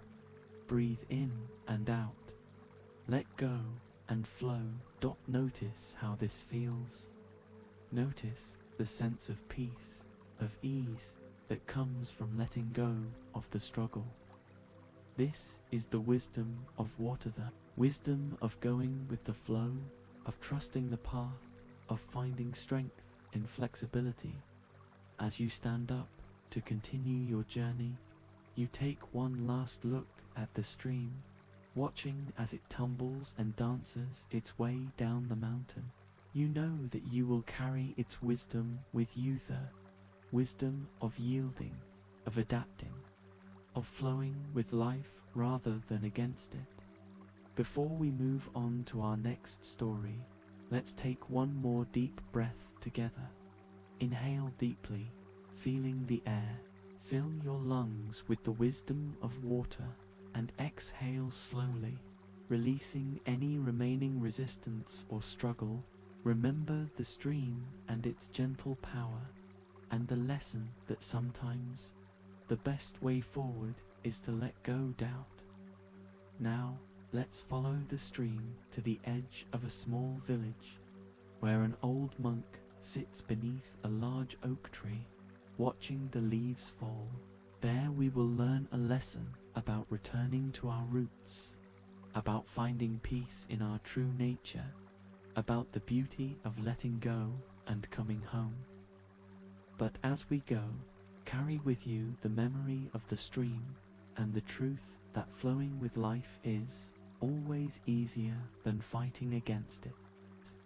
Their branches forming a canopy overhead that filters the sunlight into dappled patterns on the ground.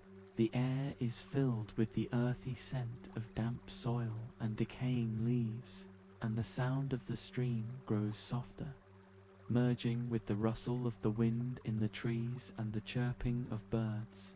After about 20 minutes, the forest thins, and you emerge at the edge of a small village nestled in a valley between two hills. The village is quiet, with dirt roads winding between small, cozy cottages with thatched roofs and wooden shutters painted in bright colors: red, blue, green. Smoke curls from chimneys, carrying the scent of wood smoke and baking bread. And you can hear the distant sound of children laughing and dogs barking at the edge of the village. Beside a dirt road that leads into the heart of the community stands a large oak tree, its branches spreading out like a giant umbrella, providing shade over a small area of grass. Beneath the tree, sitting on a wooden bench, is an old monk, his back straight but relaxed, his hands resting on his knees. His hair is white, his face deeply lined, but his eyes are bright and alert, watching as leaves fall from the tree, swirling and dancing in the wind before settling gently on the ground. You approach quietly, not wanting to disturb his contemplation. He looks up as you draw near and smiles a warm, welcoming smile that makes you feel at ease. "Come, sit," he says, patting the bench beside him. "The leaves are putting on quite a show today, don't you think?" You sit down beside him, and together you watch as more leaves fall, each one unique in shape and color, some bright green, some yellow, some red, some already turning brown. "They're beautiful," you say. "Yes," the monk replies, "and wise too. They don't cling to the branches even when the wind comes. They let go, fall to the ground, and in time, they become part of the earth again, nourishing the tree that gave them life. It's a cycle. You see birth, growth, death, rebirth. The leaves know this, and they accept it with grace. He bends down and picks up a small, yellow leaf, holding it gently between his fingers. This leaf was once part of the tree, drawing sustenance from its roots, reaching toward the sun. Now it falls, and soon it will return to the soil, to the roots, to begin again. This is the way of all things, even us. This is a lesson in the beauty of letting go, in the wisdom of returning to our roots, to our true nature. It is a lesson that the Buddha taught in the Dhammapada, where he said, just as a tree, though cut down, can grow again if its roots remain, so too can goodness grow again in a person if they return to their true nature. Our true nature, the Buddha taught, is one of peace, kindness, and wisdom. But over time, we move away from this nature, caught up in the demands of the world, in the expectations of others, in the pursuit of success, wealth, and power. We become like leaves that forget they are part of a tree, that forget their connection to the roots that sustain them in modern psychology. This disconnection from our true nature is often linked to what is known as the false self, the persona we create to fit in, to meet the expectations of others, to protect ourselves from judgment and rejection. The false self is concerned with image, with status, with what others think of us. It is often busy, stressed, and disconnected from our true feelings and desires. The true self, on the other hand, is the part of us that is authentic, that knows what we truly want and need, that is connected to something larger than ourselves, to nature, to others, to a sense of meaning and purpose.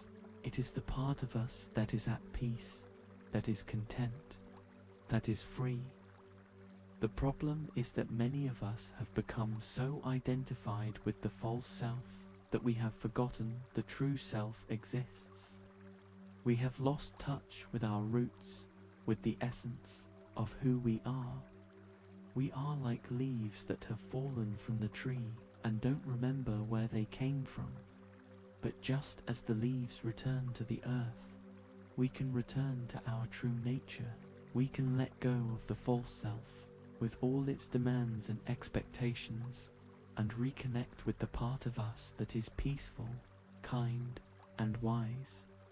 Let's try a practice right now that can help you reconnect with your true nature. Take a deep breath in through your nose, counting to 4, and then exhale through your mouth, counting to 6. As you breathe, imagine that you are a leaf on a tree, growing and thriving, but also feeling the pull of the wind, the call to let go with each exhale. Imagine that you are letting go, falling gently toward the earth, toward your roots. As you fall, imagine that you are releasing all the layers of the false self, the expectations, the fears, the need to be perfect, the need to please others. You are letting go of who you think you should be and returning to who you truly are. As you reach the ground, imagine that you are merging with the soil, connecting with your roots, with the essence of your true nature. What do you feel? Peace, calm, a sense of belonging. This is the feeling of returning to your roots, of reconnecting with who you truly are. As you continue this practice, you might notice that there are parts of yourself that you have been ignoring or suppressing, feelings, desires, talents, qualities that don't fit with the false self you have created. These are the parts of you that make you unique, that give you meaning and purpose. This practice is about welcoming them back, about honoring them, about integrating them into your life. The old monk looks at you and seems to know what you are feeling. It's not easy, is it? He says. Letting go of who we think we should be, returning to who we truly are. The world is always telling us what to do, who to be, how to live. It's easy to get caught up in that, to forget our own truth. He picks up another leaf, this one red and vibrant. But remember, the leaf doesn't fall because it's weak. It falls because it's wise. It knows that letting go is not the end, but a new beginning. It knows that returning to the roots is necessary for growth, for life to continue. This is the truth that the leaves teach us, that letting go is an act of wisdom, not weakness, that returning to our roots is not a step backward, but a step forward. It is only by letting go of the false self that we can fully embrace the true self. Only by reconnecting with our roots that we can grow and thrive. As you sit there with the old monk, watching the leaves fall, you feel a sense of clarity, of peace. You realize that you have been carrying so much expectations, fears, judgments that are not truly yours. You realize that you have been living as a leaf that is afraid to fall, afraid to return to its roots. But now you feel a willingness to let go, to fall, to return. You feel a longing to reconnect with your true nature, with the part of you that is peaceful, kind, and wise. You feel a sense that this is where true happiness lies, not in the pursuit of the false self, but in the embrace of the true self. Take a moment now to feel this longing, this willingness to return. Take a deep breath in, and as you exhale, imagine that you are letting go of one more layer of the false self, one more thing that is keeping you from your true nature. Breathe in and out. Let go, return. Notice how this feels. Notice the sense of relief, of peace, that comes from letting go and returning to who you truly are. This is your true home, the place you have been longing for all along. As the sun begins to set, painting the sky in shades of orange and pink, the old monk stands up, brushing a few leaves from his robes. It is time for me to go, he says, but remember what the leaves have taught you. Remember to let go, to return to your roots, to embrace your true nature. This is the path to peace, to happiness, to wholeness. With that, he turns and walks into the village, his steps slow and steady, as if he too is connected to the earth, to his roots. You sit there for a while longer, watching as the last of the sunlight fades and the first stars begin to appear in the sky. You know that you will carry this lesson with you, the lesson of the leaves, of letting go, of returning to your roots, of embracing your true nature. Before we move on to our next story, let's take one more deep breath together. Inhale deeply, feeling the air fill your lungs with the wisdom of the leaves, and exhale slowly, releasing any last traces of the false self, any last barriers to your true nature. Remember the old monk and the leaves, and the lesson that returning to your roots is the path to peace. Now, let's journey to a small cottage on the outskirts of the village, where a monk sits alone, reading from an ancient text by the light of a small oil lamp. There, we will learn a lesson about the beauty of imperfection, about the peace that comes when we stop striving for perfection and simply accept things as they are. But as we go, carry with you the memory of the leaves and the old monk, and the truth that returning to your roots is the first step toward finding your true self. Gathering for evening meals, their windows glowing warmly with the light of oil lamps and candles.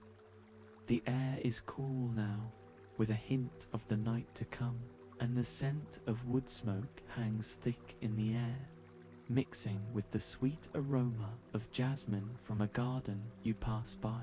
The sound of children's laughter has faded, replaced by the soft murmur of voices and the occasional bark of a dog.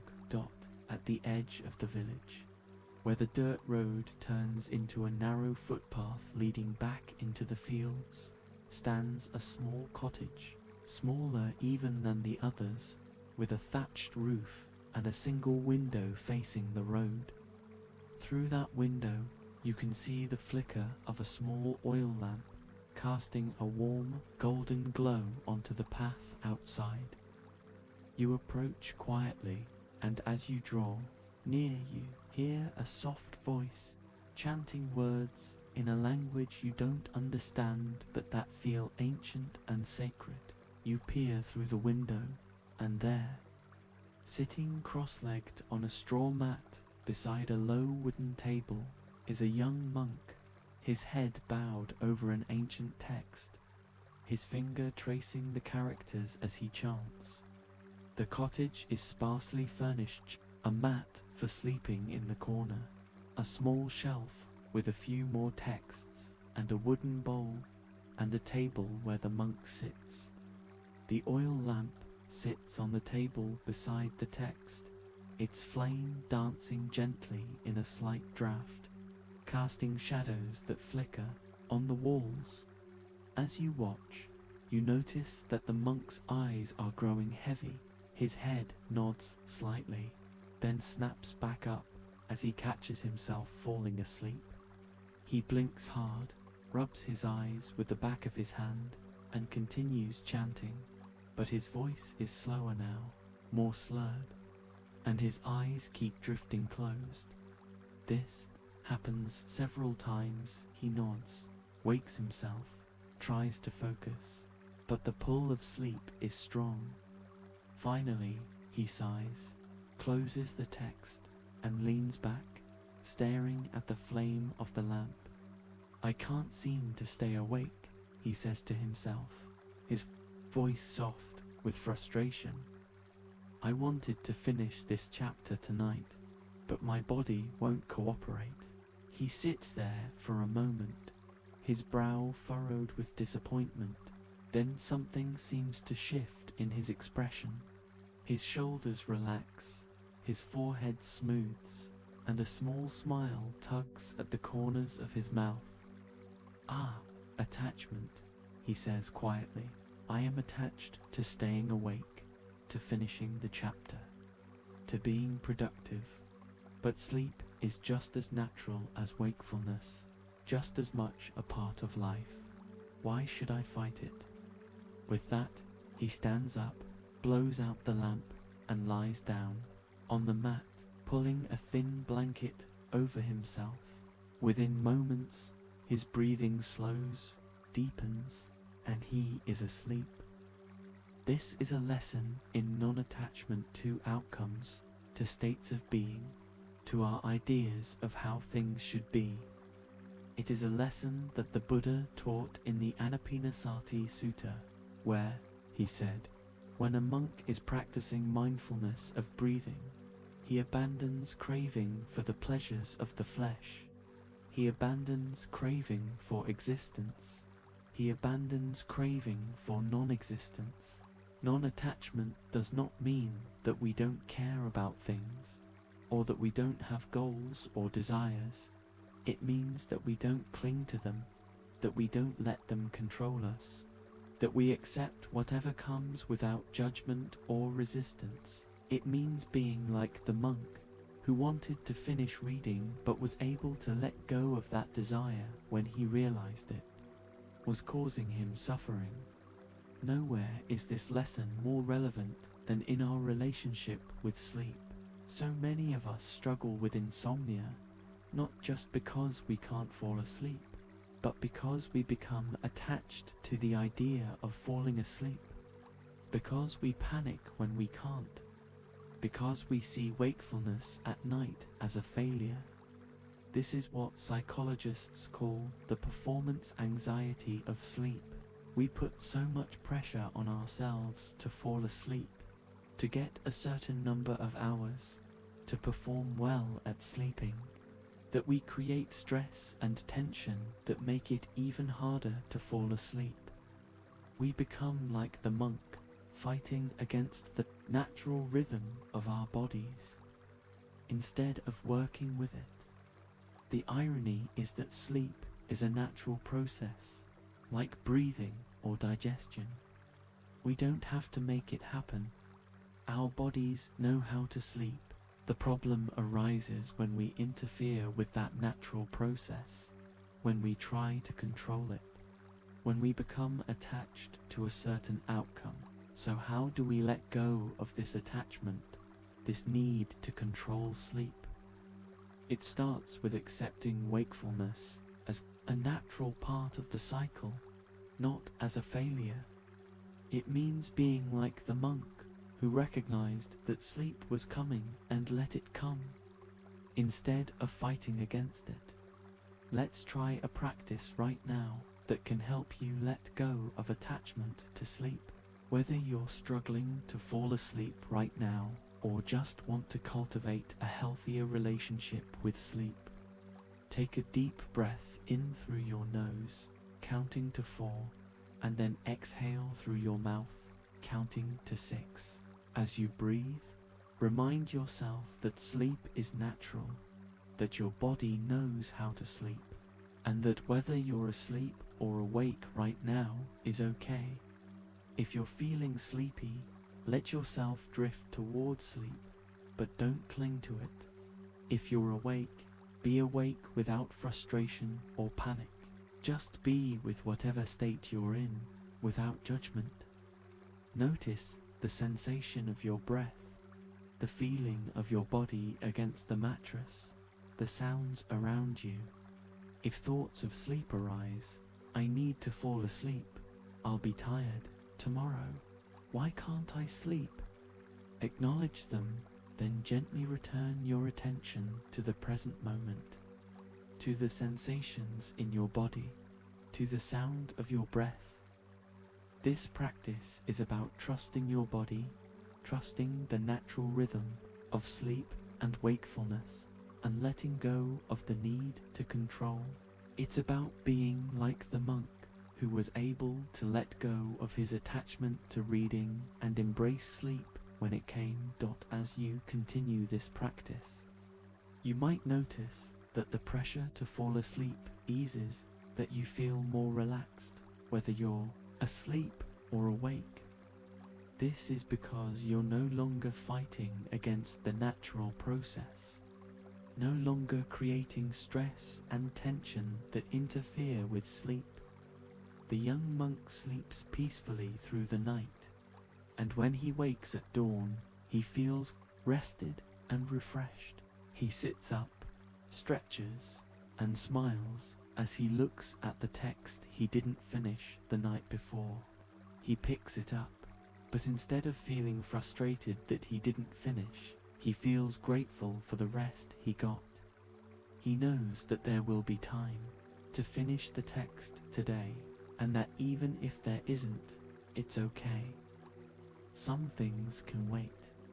This is the wisdom of non-attachment, the wisdom of recognizing that life unfolds in its own time, that we don't have to control every moment, that sometimes the best thing we can do is let go as you lie here. Whether you're awake or drifting towards sleep, carry this wisdom with you. Remember that sleep is natural, that your body knows how to sleep, and that whether you're asleep or awake right now is okay. Let go of attachment to outcomes, to states of being. to the idea of how things should be. Just be, in this moment, without judgment or resistance. Take a moment now to feel this sense of freedom, this letting go. Take a deep breath in, and as you exhale, release any remaining pressure, any remaining need to control. Let yourself be just as you are in this moment. Breathe in and out. Let go and be dot. Notice how this feels. Notice the sense of peace, of ease that comes from letting go of attachment. This is the gift of non-attachment, the freedom to be in each moment, without struggle or resistance. As the first light of dawn creeps through the window of the cottage, the young monk stands up, opens the door, and steps outside, breathing in the cool morning air. He looks up at the sky, which is beginning to lighten from black to deep blue, and smiles. He knows that whatever the day brings, he can meet it with a sense of peace, because he has learned to let go of attachment, to accept things as they are. You too can carry this peace with you. Whether you're asleep or awake, whether you're reading or resting, whether you're productive or still, you can learn to let go of attachment, to accept things as they are, to be in each moment without struggle or resistance. Before we move on to our final story, let's take one more deep breath together. Inhale deeply, feeling the air fill your lungs with the wisdom of non-attachment, and exhale slowly, releasing any last traces of control or resistance. Remember the young monk and his peaceful sleep, and the lesson that letting go is the path to peace. Now, let's journey back to the temple of quiet mind, where we began our journey, to learn one final lesson about the open door, about acceptance, about the peace that comes when we welcome all experiences without judgment or resistance. But as we go, carry with you the memory of the young monk and his lamp, and the truth that letting go of attachment is the key to peace, whether we're awake or asleep, the course of your journey. But everything feels different now, as if you're seeing it with new eyes. The morning sun casts a golden light over the rice paddies where the farmers are already at work, their movements slow and steady, like a dance with the earth. The stream you followed earlier sparkles in the sunlight, its water clear and bright as it tumbles toward the valley. The oak tree where the old monk sat now stands with fewer leaves, but its branches seem to reach toward the sky with a quiet strength, as if embracing the changing seasons. As you approach the temple, you notice something you didn't see when you first arrived: the large wooden gate at the entrance, standing wide open, inviting all who pass by to enter. It's an old gate, its wood weathered and worn, with carvings of dragons and lotus flowers that have faded with time, but it swings freely on its hinges, never locked, never closed, no matter the hour or the weather. A monk in a grey robe stands beside the gate, sweeping the path with a straw broom, his movements slow and deliberate, as if each stroke is a meditation. He looks up as you approach and smiles, gesturing for you to enter. "Welcome back," he says. "I see you've been on a journey." "I have," you reply, "and I've learned so much about letting go, about being present, about flowing with life instead of fighting against it." The monk nods. "The world is a good teacher, if we're willing to listen," he says. "But the greatest lesson is right here, in this gate." He gestures to the open gate beside him. Why do you think it's always open? You think for a moment to welcome visitors. You suggest that's part of it, he says. But it's more than that. This gate is a symbol of our practice of accepting whatever comes, of welcoming all experiences, whether they are pleasant or painful, joyful or sad. It is a reminder that we cannot control who or what enters our lives, but we can choose to greet it with an open heart. This is the final lesson of your journey, a lesson in radical acceptance, in welcoming all experiences without judgment or resistance. It is a lesson that the Buddha taught in the Metta Sutta, where he said, just as a mother would protect her only child with her life, so too should one cultivate a boundless heart toward all beings.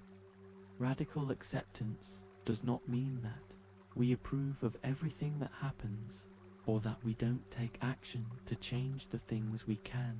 It means that we accept the reality of what is in this moment, without resistance or struggle.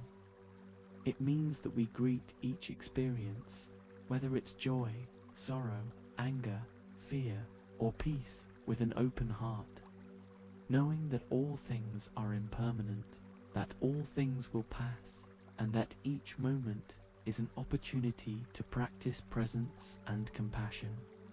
In modern psychology, this practice is known as acceptance and commitment therapy ACT, which teaches that suffering comes not from our experiences themselves, but from our resistance to them. By accepting our experiences, even the painful ones, we can reduce our suffering and focus on taking action that aligns with our values. The monk sets down his broom and leads you into the temple courtyard, where the bronze mirror from your earlier visit sits on a stone pedestal, reflecting the morning sun. You see this mirror, he says. It does not judge the images it reflects. It does not reject the ugly or cling to the beautiful. It simply reflects without attachment or aversion. This is what we aim for in our practice, to be like this mirror, to meet each moment with clear, open awareness. This is the essence of Zen practice, to meet each moment with clear, open awareness, to accept what is without resistance, to respond with wisdom and compassion rather than reacting with fear or anger. It is a practice that can be applied to every aspect of our lives, from the most mundane tasks to the most challenging circumstances. Let's take a moment now to practice this radical acceptance, to be like the open gate and the clear mirror. Take a deep breath in through your nose, counting to 4, and then exhale through your mouth, counting to 6. As you breathe, bring to mind whatever you are feeling in this moment, whether it's peace, joy, sadness, anger, fear, or something else entirely. Whatever it is, greet it with an open heart. Don't judge it. Don't try to change it. Don't push it away. Just let it be, like a visitor entering an open gate. Notice where you feel it in your body, how it manifests, but don't get caught up in stories about it. Just observe with clear, open awareness. As you do this, you might notice that the feeling begins to shift, to change, to pass, just as all things do.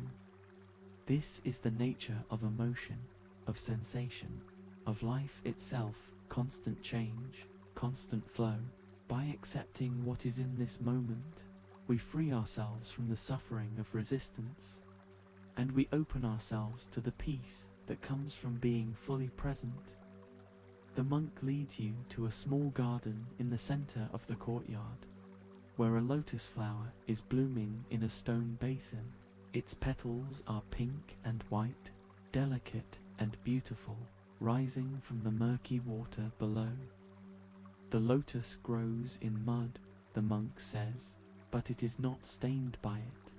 It accepts the mud as part of its existence, but it does not cling to it. It rises above it, beautiful and pure. This is what we can do, to accept the difficulties of life, but not be defined by them. Rise above them, and grow, and bloom. This is the final wisdom of your journey, that acceptance is not weakness, but strength, that welcoming all experiences, even the painful ones, is the path to peace and freedom. It is the wisdom of the open gate, of the clear mirror, of the lotus flower rising from the mud, as you stand in the garden, surrounded by the beauty of the temple and the wisdom of the monk's words. You feel a sense of completion, a sense that your journey has come full circle, that you have returned to the beginning, but with new eyes, a new heart, a new understanding. You think back to the lessons you've learned from the bamboo shadows. That peace comes from within, not from the world around us, from the empty cup that we must let go of our preconceptions to learn and grow, from the farmers in the rain that we can find strength in acceptance, from the bronze mirror that our true nature is clear and pure if we just clean away the dust, from the flowers on the rock that we can thrive even in difficult circumstances, from the bell and the silence that the present moment is all we ever have, from the stream that flowing with life is easier than fighting against it, from the falling leaves that returning to our roots is the path to peace, from the young monk and his lamp that letting go of attachment is the key to happiness. And now, from the open gate, you've learned that accepting all experiences with an open heart is the final step, the step that brings all the others together, that allows you to live a life of peace, wisdom, and compassion. Take a moment now to feel the fullness of this journey, the depth of these lessons. Take a deep breath in, and as you exhale, let go of anything that no longer serves you, any fear, any attachment, any resistance. Let yourself be filled with the peace and wisdom that comes from accepting life as it is, from greeting each moment with an open heart. Breathe in and out. Accept and open. Notice how this feels. Notice the sense of wholeness, of peace, of belonging that comes from living with an open heart and an open mind. This is the gift of your journey, the gift of a life lived in alignment with the wisdom of the ages, a life of presence, acceptance, and love. As the morning sun rises higher in the sky, the monk leads you back to the open gate.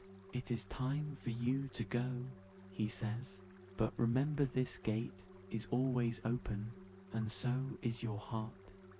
No matter where you go, no matter what you face, you can choose to meet it with acceptance, with presence, with love. This is the path to peace, and it is always available to you. With that, he bows, and you bow in return. You step through the open gate, back into the world, but you are not the same person who entered. You carry with you the wisdom of the temple, the lessons of your journey, and the knowledge that peace is not something to be found outside of yourself, but something to be cultivated within, in each moment, with an open heart and an open mind. As you walk away, you turn back for one last look at the temple of quiet mind. with its open gate and its clear mirror, its lotus flowers and its bell tower. You know that you will carry it with you always, not as a physical place, but as a state of mind, a way of being in the world. And so, your journey ends. But in another way, it is just beginning, for every moment is an opportunity to practice the wisdom you've learned, to meet life with an open heart, and to remember that peace is always here, in the present moment, waiting for you to notice. As we traversed bamboo forests, ancient temples, and moonlit stone steps, the truths of attachment and release have seeped into your heart like morning dew. May these truths be your beacon in dreams and breeze upon waking. Thank you for sharing this journey from Zen Mind Temple. Remember, peace has never been distant. It has always been the foundation of your breath.